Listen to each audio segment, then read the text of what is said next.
ಕೊನೆಗೂ ದರ್ಶನ್ಗೆ court devil ನೋಡೋಕೆ ಅವಕಾಶ ಕೊಡ್ತಾ.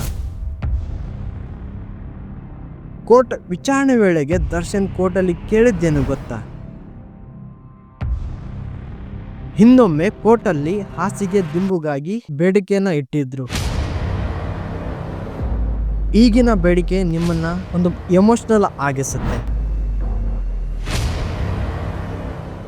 ರೇಣುಕಾಸ್ವಾಮಿ ಕೇಸಲ್ಲಿ ದರ್ಶನ್ ಅವರು ಜೈಲ್ ಪಾಲಾದ್ರು. ಕೆಲವು ತಿಂಗಳ ಬಳಿಕ ಜಾಮೀನ್ ಮೇಲೆ ಹೊರಗಡೆ ಬಂದು ಅರ್ಧಕ್ಕೆ ನಿಂತಹ ಡೆವಿಲ್ ಸಿನಿಮಾನ ಪೂರ್ಣಗೊಳಿಸಿದ್ರು. ಸೊ ಎಲ್ಲವೂ ಚೆನ್ನಾಗಿ ನಡೀತಾ ಇತ್ತು ಅನ್ನೋ ಟೈಮಲ್ಲೇ ದರ್ಶನ್ ಅವರು ಮತ್ತೆ ಜೈಲಿಗೆ ಸೇರ್ಬೇಕಾಯ್ತು.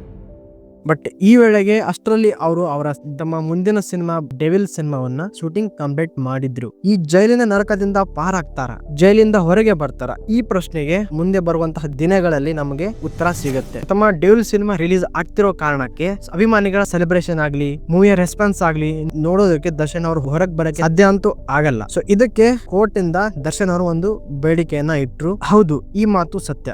ರೇಣುಕಾಸ್ವಾಮಿ ಪ್ರಕರಣದಲ್ಲಿ ಮೊನ್ನೆ ದರ್ಶನ್ ಮತ್ತೆ ಪವಿತ್ರ ಗೌಡ ಅವರು ವಿಡಿಯೋ ಕಾನ್ಫರೆನ್ಸ್ ಮುಖಾಂತರ ವಿಚಾರಣೆಗೆ ಹಾಜರಾಗಿದ್ರು. ಈ ವೇಳೆ ದರ್ಶನ್ ಅವರು ಕೋರ್ಟಿಗೆ ಒಂದು ಬೇಡಿಕೆಯನ್ನ ಇಟ್ಟಿದ್ರು. ಅಂಡ್ ಆ ಬೇಡಿಕೆ ಏನಂದ್ರೆ ಅವರಿಗೆ ಟಿವಿಯನ್ನ ಕಲ್ಪಿಸಿಕೊಡ್ಬೇಕಂತ ಹೇಳಿ.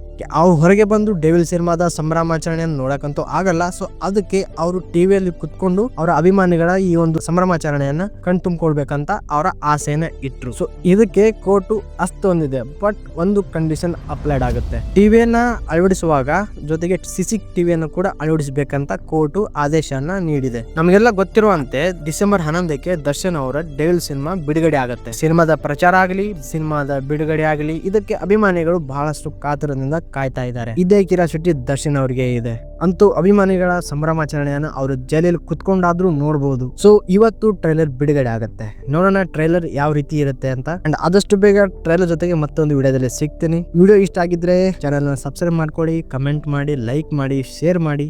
ಇದಕ್ಕೆ ನಿಮ್ಮ ಪ್ರೀತಿ, ಬೆಂಬಲ, ಸಹಕಾರ ತುಂಬಾನೇ ಅವಶ್ಯಕ.